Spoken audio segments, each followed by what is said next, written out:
Mga kagabay, magandang hapon, magandang gabi, magandang umaga, magandang tanghali. Saan man tayo naroroon, ano man ang ating mga ginagawa, una digit sa lahat, ating ialay ang ating mga sarili sa ating Panginoon. Sa loob lamang ng ilang mga sandali, ating damhin ang presensya ng Diyos. Sumasa atin ang pagpapala, ang biyaya, ang pag-ibig, at ang kapayapaan ng Ama, ng Anak, at ng Espiritu Santo, na bubuhay at naghahari, iisang Diyos, magpas sa walang hanggan. Mga kagabay, sa bahagi ito sa episode na ito ng ating Gabay Kaigay, at hayaan ninyong pagkakalubag ko kayo ng ilang kaalaman kung sino si Papa Leo XIV. Si Papa Leo XIV ay siya ngayong ating Santo Papa, ang ating Obispo Supremo ng Simbahang Katolika o ang Obispo ng Roma, the Supreme Bishop of the Bishop of Rome. Yan ang ating Papa ng His Holiness Pope Leo XIV. At si Papa Leo XIV ay ang kauna-unahang Amerikano. Yung American, kasi mayroon tayong Latin American, yung mayroong mga description. Pero pagkasabihin Amerikano, ibig sabihin nanggaling sa isa sa mga estado sa United States of America, doon pinanganak. So ang ating yumaong Santo Papa, Pope Francis, ay isang Latino-Americano, Latin American from Argentina. Si Papa Leo XIV ay isang Taal, isang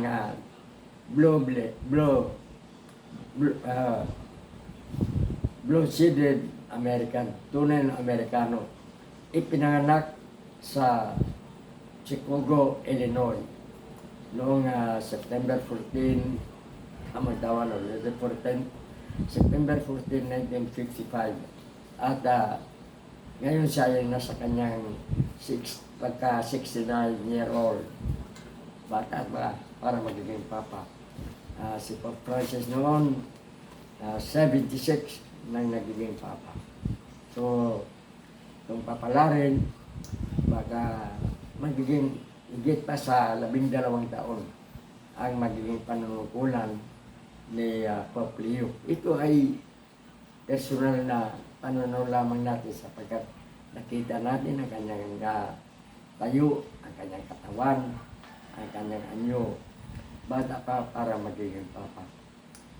Ngunit, itong si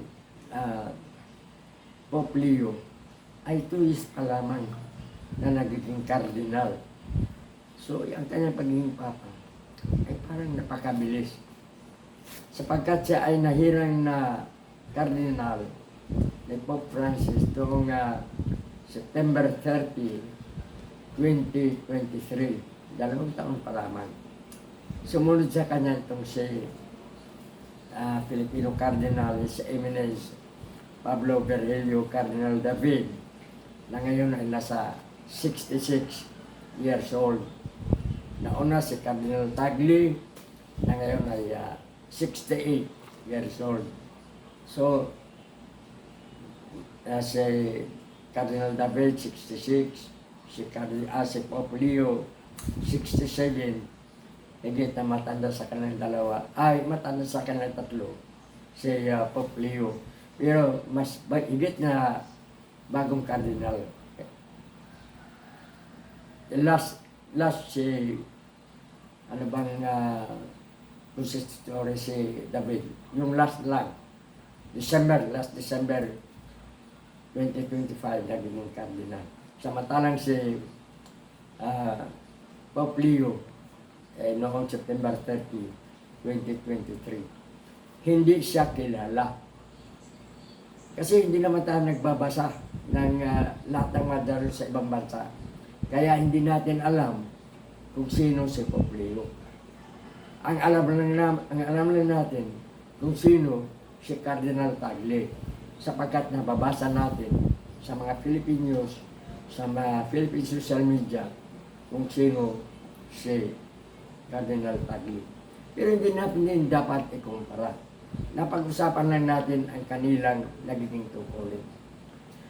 Si Cardinal Tagle ay hinirang ni Pope Francis na Dicastery for Evangelization Pro-Prefect. Ibig sabihin siya ang namumuno sa gabinete ng evangelization, ng pagpapalawak ng ebanghelyo, pagpalawak ng ating relihiyon. At itong si Pope Leo, kahapon ko lang nalaman na siya ang Dicastery for the Commission on Bishops, yung mga obispo mismo. At itong mga obispo, ito ang pumipili ng kardinal. Ay, dito ng papa. Dahil mula sa mga obispo, mahirang ang mga kardinal. At itong mga kardinal ang babuto kung sino ang magiging papa. Sa madaling salita, hindi basta-basta si Pope Leo. Pero hindi natin dapat pag-usapan. Huwag natin ikumpara. Sapagkat ang pagpili ng papa ay guided by the Holy Spirit ayon kay Cardinal David. Wala sila, hindi nila kilala ang isa't isa.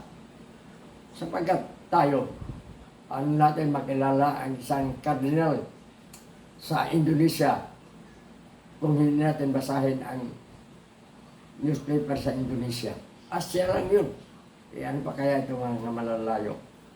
Ngayon mga kagabay, bukod sa kalaman natin ito, itong si Papa Leo ay isang religious priest, isang friar, isang missionary, Order of St. Augustine. Itong mga Agustinians, ito ang unang mga kaparian na dumating sa Pilipinas. Sila ang nag-Christianize sa mga Pilipino, Agustinian.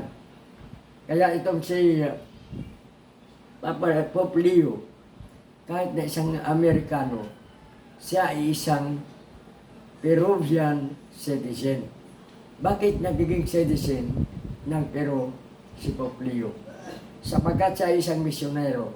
Nang siya ay magiging pari, siya ay na-assign sa Peru hanggang sa siya ay nagiging kardinal. Kaya upang hindi mahirapan, kumuha siya ng Peruvian citizenship. Ang hindi lang alam ng inyong gabay kaigay kung mayroon bang dual citizenship sa Peru at Amerika. Ang Peru, Latin America, tulad ng Argentina. So kung tingnan natin ang pagiging citizenship, ang pagiging mamamayan ay isang Latin American, si Papa Leo, sapagkat siya ngayon ay Peruvian citizen. Pero hindi natin alam, ito inyong kagabay, hindi alam kung may dual citizenship sa pagitan ng Amerika at ng Peru. Tulad ng Pilipinas, Canada at Pilipinas, at iba pang mga bansa na kung citizen ka doon, pwede kang mag-dual citizen. Filipino, Canadian citizen, Filipino, American citizen.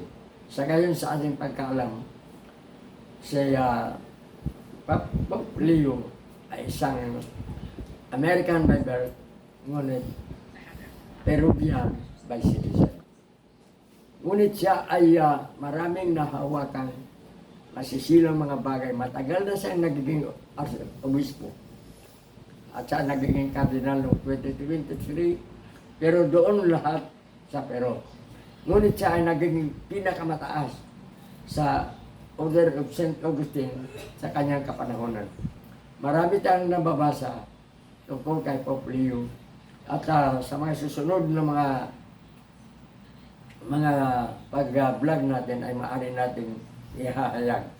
Magiging sa ating mga sulat sa ating pahayagan. Makagabay yan si Papa Leo 14.